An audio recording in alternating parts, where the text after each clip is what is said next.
안녕하세요. 저는 성경 속에 감춰져 있는 하나님의 비밀이 되신 예수 그리스도에 관한 신비의 말씀을 전하는 영마로입니다. 오늘은 신약 성경 사도행전 2장 39절 한 구절 말씀 속에 기록되어 있는 너희와 너희 자녀와 모든 먼데 있는 사람이라는 제목의 말씀을 통하여 성령 하나님께서 우리에게 가르쳐 주시는 말씀의 깨달음의 은혜를 받고자 합니다. 그럼 사도행전 2장 39절 본문 말씀을 열도록 하겠습니다. 이 약속은 너희와 너희 자녀와 모든 먼데 있는 사람 곧 주 우리 하나님이 얼마든지 부르시는 자들에게 하신 것이라 하고, 본문에 기록되어 있는 이 말씀은 사도 베드로가 오순절날 이 땅에 임하신 성령님에 관하여 오늘날 우리들에게 설명을 하고 있습니다. 지난 시간들을 통해 가지고 여러 번 이미 말씀을 드린 바가 있는데, 성경에는 사도 바울이 말했던, 세례 요한이 말했던, 사도 요한이 말했던 이것은 다 하나님이 우리에게 하신 말씀입니다. 그러면은 바울이나 베드로나 세례 요한이나 사도 요한이 말한 것이 성경에 기록이 되어 있다는 것은 성경은 바로 우리들이 하나님의 말씀이라고 하고 있기 때문에, 그러면은 성경에 기록되어 있는 어떤 사람이 말을 했든지 그 말씀은 바로 하나님 말씀이기 때문에 성경을 우리가 하나님의 말씀이라고 말하지 않습니까? 자, 그럼 보세요. 본문에 베드로가 이 약속은 하는데, 성경이 가리키는 약속이라는 것은 오순절날 이 땅에 임하신 성령께서 우리에게 가르쳐 주시고 깨닫게 해주시는 이 말씀이 마지막 심판날 하나님과 우리들과 언약의 약속이 된다는 것입니다. 언약이 말씀의 약속이고 약속이 말씀의 언약 아닙니까? 그러면 이 약속은 하는 것은 오순절날 이 땅에 임하신 성령께서 우리 마음속에서 가르쳐 주시고 깨닫게 해주시는 이 말씀과 하나님과 우리들이 약속이 되어 있다는 것입니다. 마지막 심판날 심판주 하나님께서 이 세상에 오셨을 때 사람의 마음 안에 약속의 성령이 가르쳐 주시는 말씀이 들어있느냐 들어있지 않느냐, 이것이 마지막 날 심판주 하나님과 우리들과의 약속이 될 것이라는 것입니다. 약속이 오순절날 이 땅에 임하신 성령께서 우리에게 가르쳐 주시는 말씀이 약속이라는 것을 예수님께서 이 땅에 오셔가지고 여러 번 비유적으로 말씀해 주셨지 않습니까? 보십시오. 누가복음 24장 49절 말씀해 보면은 볼지어다 내가 내 아버지의 약속하신 것을 너희에게 보내리니 너희는 위에서 능력이 입힐 때까지 이 성에 유하라, 이렇게 기록이 되어 있습니다. 그럼 보세요. 볼지어다 내가 내 아버지의 약속하신 것을 너희에게 보내리니, 그러면 본다는 것은 성령이 솔직히 눈에 보입니까? 제가 말씀을 전할 때마다 여러 번 설명을 드렸는데, 오순절날 이 땅에 임하신 성령님과 말씀은 일체입니다. 말씀이 성령이고 성령이 말씀이라는 것입니다. 왜 말씀이 성령이 되느냐? 오순절날 이 땅에 임하신 성령님은 오직 단 한 가지, 이 땅에서 하나님을 믿는 우리 신앙인들에게 성경에 기록되어 있는 하나님의 말씀을 우리에게 가르쳐 주시기 위하여 오신 분이시기 때문에 오신 성령님과 말씀은 일체라는 것입니다. 그럼 보세요.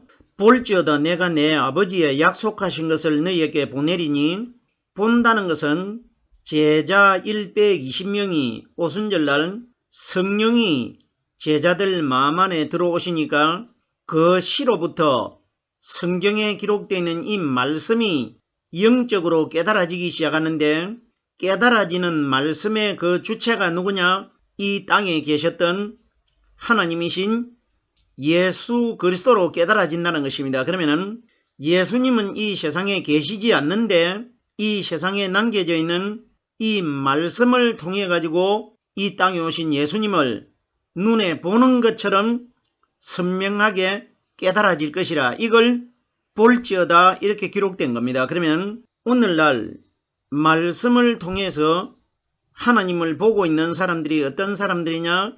오순절날 이 땅에 임하신 성령이 내 마음속에 들어온 사람이라 나야 내가 성령님을 통해 가지고 말씀이 이 땅에 오신 하나님으로 깨달아지기 때문에 이걸 보는 것이라고 합니다. 약속하신 것을 너희에게 보내리니, 그럼 오순절 성령을 누가 보낸다고 했습니까?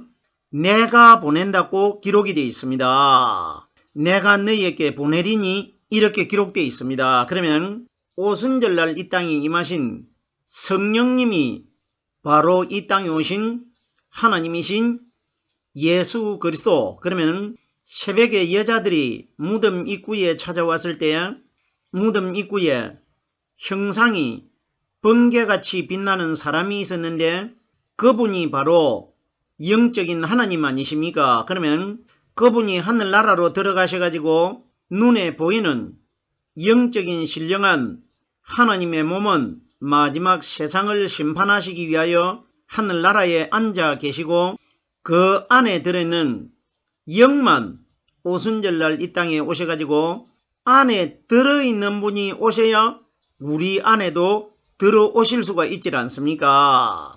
이러기 때문에 세상을 심판하실 분은 하늘나라에 앉아 계시고, 심판날 우리를 구원받게 하기 위하여 오신 분은 앉아 계시는 그 마음 안에 들어 계시는 성령님이 오신 것입니다.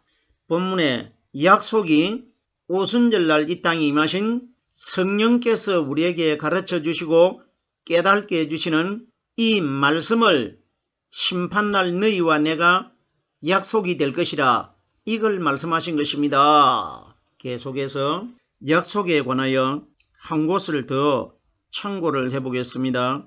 사도행전 2장 33절 말씀해 보면은 그가 약속하신 성령을 아버지께 받아서 너희 보고 듣는 이것을 부어주셨느니라. 그가 하는 분이 누구냐? 죽은 예수님이 아니시고 예수님 안에 들어 계시다가 3일날 새벽에 무덤 바깥으로 거듭나신 성령 그리스도를 가리켜 그가 합니다. 그러면 그가 약속하신 성령을 아버지께 받아서 예수님이 실제적으로 무덤 안에서 하나님께 성령을 받는다 이런 원리가 아니고, 예수님은 바로 성령의 그 근본체 아닙니까? 그러면 상징적으로 그가 약속하신 성령을 아버지께 받아서 너희의 보고 듣는 이것을 부어주셨느니라. 너희가 보고 듣는 것이 뭐냐? 성경에 기록되어 있는 하나님의 말씀을 우리가 보기도 하고 듣고 있지 않습니까? 그러면 너희가 보고 듣고 이것을 부어주셨느니라. 성경이 가리키는 보고 듣는 것도 성령이 가리키는 하나님의 말씀이고, 이것이라고 하는 이 단어도 하나님의 말씀을 가리킵니다. 그러면 너희가 보고 듣는 이것을 부어주셨느니라는 것은 정말 우리 마음속에 말씀을 물 붓듯이 부어주신다 이런 원리가 아니고, 내 마음속에서 말씀이 솟아오르는 샘물처럼 깨달아지는 원리를 위에 하늘나라에서 내려오신 성령의 말씀이 땅에 있는 내 마음속에 부어줄 것이라, 이 원리입니다. 우리들이 환경 속에서 하늘에서 비가 땅에 내리는 것은 비가 내려야 사람들이 땅에 내린 그 물을 먹고 생명을 유지할 수가 있지 않습니까? 이건 우리에게 뭘 보여주고 있느냐?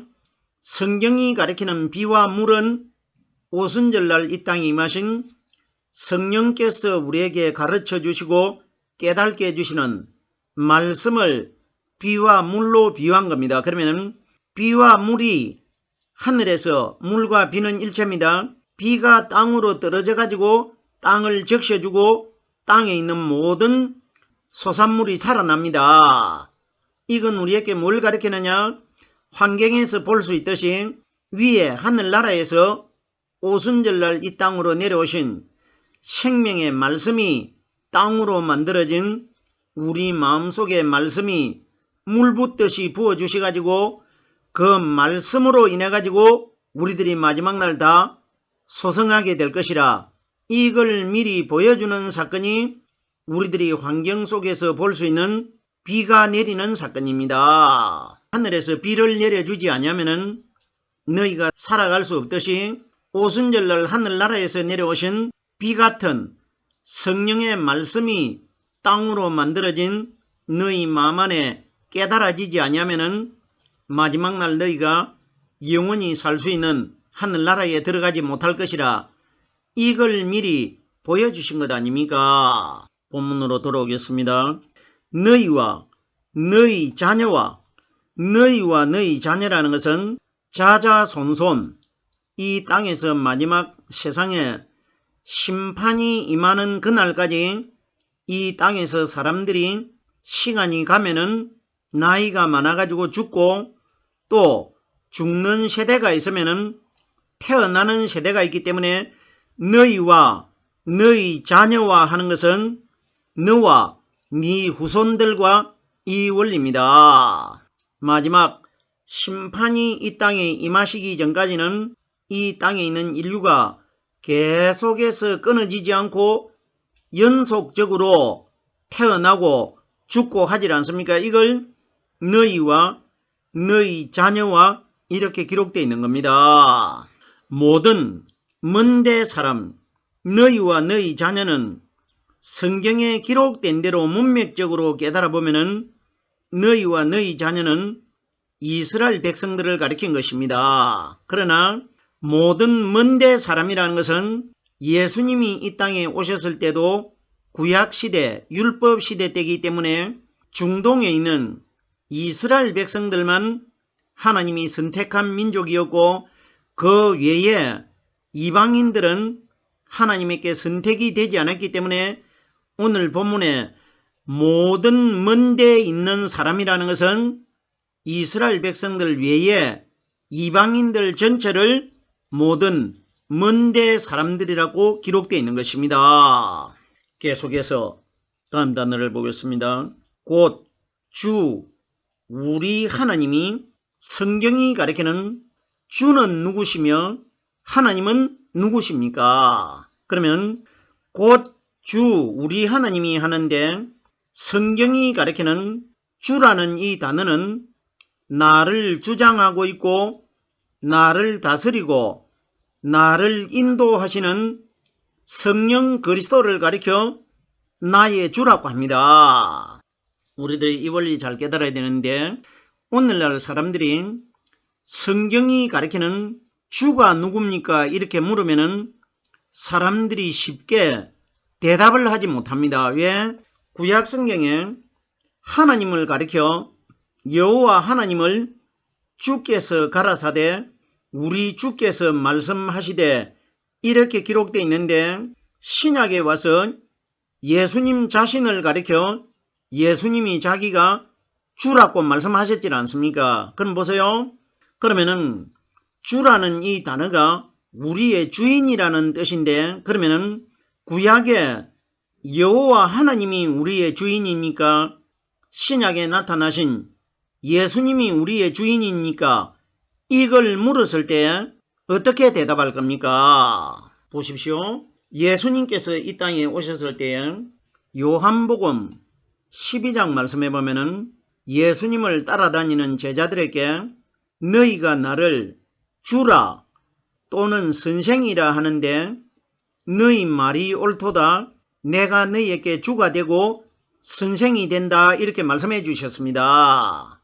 그러면은 오늘날 사람들이 이 말씀을 잘못 이해를 해가지고 말씀을 하시는 그림자가 되는 율법 아래서 태어나신 예수님이 제자들의 주인이 되면은 오늘날 우리들에게 주인이 되고 선생이 된다는 뜻 아닙니까? 그러면은 생각을 해보세요. 제자들과 똑같고 오늘날 우리들과 똑같은 죄 있는 모양으로 태어나신 예수님은 우리와 똑같은 사람인데 그분이 어떻게 우리의 주인이 되고 우리의 지도자가 될 수가 있습니까? 선생이 될 수가 있습니까? 성경을 우리가 원리를 깨달아야 됩니다. 보세요. 예수님이 말씀을 하셨지만은 원리를 깨달아 보면은 예수는 우리의 죄를 가진 사람과 똑같단 말입니다. 그렇기 때문에 예수님이 말씀하신 것은 눈에 보이는 우리와 똑같고 그때 말씀을 들었던 제자들과 똑같은 사람이신 예수님 자신을 가리켜 내가 너희의 주인이 되고 너희의 선생이 된다고 말씀하신 것이 아니고 제자들은 주님이라고 부르고 선생님이라고 부른 것은 마리아의 아들을 대상으로 삼고 선생님으로 불렀고 주라고 부른 것이고 대답을 하신 예수님은 눈에 보이는 제자들과 똑같은 죄 있는 모양으로 태어나신 육신의 예수님을 가리켜 내가 너희의 주인이고 너희의 선생이라고 말씀하신 것이 아니고 예수님 자신 안에 들어있는 오순절날 이 땅에 임하실 성령 하나님이 우리의 주인이 되고 우리의 선생이 된다는 것입니다. 이래서 성령이 우리에게 1만 서성이라고 기록되어 있지 않습니까? 성경이 가리키는 1만이라는 숫자는 상징적인 숫자인데 성경에 기록되어 있는 31,109절이 넘는 성경의 말씀을 다 가르쳐 주시는 분이 오순절날 임하신 성령을 가리켜 1만 서성이라고 합니다. 그러면 예수님께서도 이 땅에 오셔가지고 너희의 서성은 너희의 지도자는 오직 한 분 그리스도라고 말씀하셨단 말입니다. 그러면은 우리의 주인이 되고 우리의 말씀을 가르쳐 주시는 선생은 눈에 보이는 예수가 아니고 예수님 안에 들어 계시는 성령의 말씀이 우리의 주인이고 우리의 하나님이고 우리의 서성이라는 것입니다. 무슨 소린지 깨달아지셔야 됩니다. 곧 주, 우리 하나님이라고 하는데 그러면은 구약의 이스라엘 백성들에게만 대화를 나누셨던 여호와 하나님이 우리의 주고 우리의 하나님이다. 이런 뜻이 아닙니다. 이 내용이 어디에 기록이 되어 있느냐? 무덤 속에서 예수님께서 성령의 기름 부음을 받고 3일날 새벽에 거듭나셨다가 8일째 되는 날 갈릴리에 있는 제자들에게 찾아가셨을 때 제자 중 한 사람 도마가 부활하신 그리스도를 가리켜 어떻게 고백했습니까? 요한복음 20장 28절 말씀에 나의 주시며 나의 하나님이라고 고백을 했습니다. 그러면은 오늘 사도행전 2장 39절에 곧 주, 우리 하나님이라고 하는데 이분이 누구냐? 도마가 고백했던 무덤 속에서 3일날 성령의 기름 부음을 받고 거듭나신 그리스도가 바로 우리의 주인이고 우리의 하나님이라는 것입니다. 예수는 결단코 우리를 다스리는 주인이 될 수가 없고 우리를 가르치는 하나님이 될 수가 없는 겁니다. 자, 보십시오. 이와 비슷한 말씀이 누가복음 2장 11절에도 기록이 되어 있는데 아기 예수님이 태어나셨을 때에 광야에서 밤에 양을 지키는 목동들에게 하늘나라에서 천사가 내려와 가지고 어떤 말을 했습니까? 오늘날 다윗의 동네에 너희를 위하여 구주가 나셨으니 곧 그리스도 주시니라 이렇게 기록이 되어 있습니다. 보세요. 너희를 위하여 하는 것은 그러면 너희라는 대상은 오늘날 이 땅에서 하나님을 믿는 우리 신앙인들 전체를 너희라고 비유를 하셨는데 그러면 우리를 위하는 분은 어린 아기 마리아의 아들 예수가 아니고 어린 아기 예수님 안에 들어 계시는 33살로 들어가신 성령 하나님이 우리를 위하는 분이고 그분이 우리를 마지막 날 구원시키시는 주인이라는 겁니다. 구주라는 뜻은 우리를 구원시킬 수 있는 주인을 구주라고 합니다. 그럼 보세요. 너희를 위하여 구주가 나셨으니 예수가 태어난 것은 마리아의 아들로 태어나셨고 마리아의 아들 예수가 태어날 때에 그 안에 우리를 구원시키실 성령 그리스도의 말씀이 들어 계셨단 말입니다. 그분을 너희를 위하는 구주라고 합니다. 구주가 나셨으니 곧 그리스도 주시니라. 자 보세요.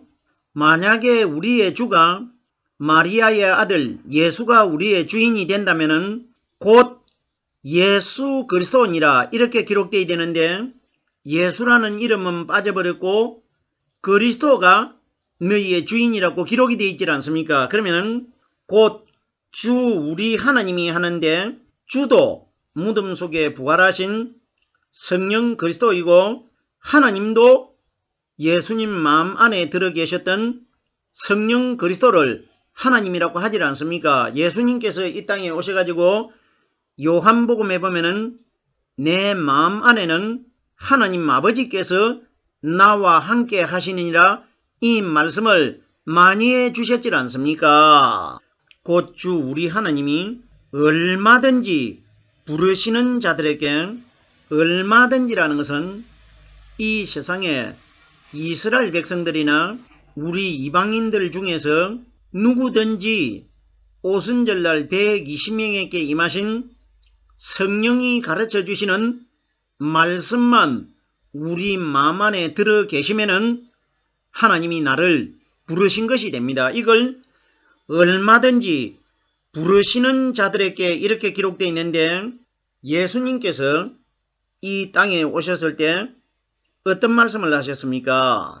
나는 죄인을 부르러 왔지 의인을 부르러 오지 않았다고 말씀하셨지 않습니까? 예수님이 말씀하시는 의인을 부르러 오지 않았고 죄인을 부르러 왔다는 것은 예수님이 말씀하시는 의인은 이 세상에 마지막 심판 때까지 의인은 넘나니 하나도 없습니다. 왜? 어떤 사람이 의인인지는 심판주 하나님이 오셨을 때 판결이 나기 때문에 아무도 모릅니다. 그런데 보세요. 예수님께서 오셨을 때 내가 의인을 부르러 온 것이 아니고 죄인을 부르러 왔다는 것은 예수님이 말씀하신 그 의인이 누구냐? 율법을 연구하는 유대인들을 의인이라고 했습니다. 왜?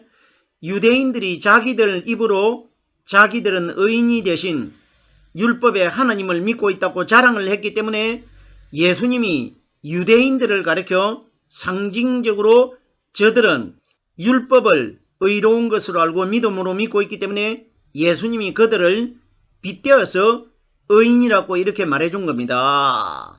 그러면 내가 의인을 부르러 온 것이 아니오 죄인을 부르러 왔다는 것은 죄인은 율법을 전혀 모르는 세리들과 죄인들을 가리킨 것이고 의인들은 율법을 연구하는 유대인들을 가리켜 말한 것입니다. 그러면 율법이 미리 그 속에 믿음으로 자리를 잡고 있기 때문에 예수님 안에 들어 계시는 성령의 말씀이 유대인들 마음속에 들어가지를 못하기 때문에 그들에게는 내가 성령의 말씀을 주지 않을 것이고 율법을 모르고 있는 세리들과 죄인들 마음 안에는 나의 의로운 성령의 말씀이 들어가실 것이라 이걸 비유적으로 말씀해 주신 것 아닙니까?